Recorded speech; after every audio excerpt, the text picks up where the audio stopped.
بسم اللہ الرحمن الرحیم۔ السلام علیکم ورحمۃ اللہ وبرکاتہ۔ امید کرتی ہوں آپ سب خیریت سے ہوں گے۔ اللہ تعالیٰ سب کو عافیت عطا فرمائے اور پھر دنیا والآخرہ ڈھیروں بھلائیاں عطا فرمائے، آمین۔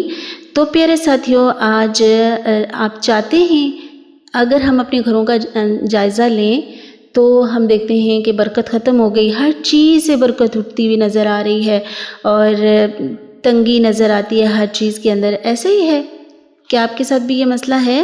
تو پھر کیا ایسی دعا نہ ہم مانگے اللہ تعالیٰ سے جس سے ہمارے گھر میں وسعت پیدا ہو، ہمارے رزق میں برکت پیدا ہو؟ اور وہ دعا ہمارے نبی حضرت محمد صلی اللہ علیہ وسلم سکھا کے گئے ہیں، اور اللہ تعالیٰ بھی قرآن پاک میں ہمیں فرماتے ہیں سورۃ الاعراف آیت نمبر 55 میں، ادعوا ربکم تضرعا وخفیا، لوگو اپنے پروردگار کو گڑ گڑا کر اور چپ کے پکارو۔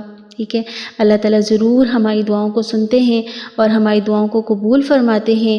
انشاءاللہ ہمارے گھروں میں وسعت آئے گی اور ہمارے رزق میں برکت آئے گی۔ دعا کون سی ہے؟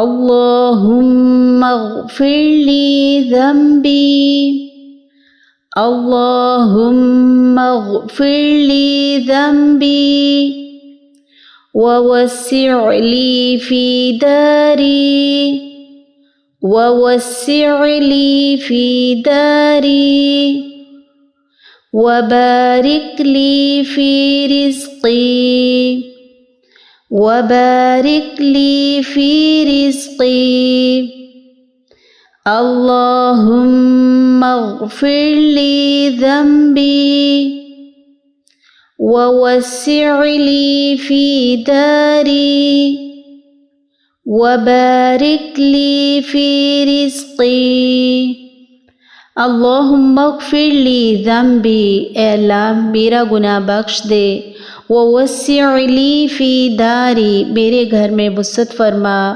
وبارک لی فی رزقی، اور میرے رزق میں برکت عطا فرما، آمین یا رب العالمین۔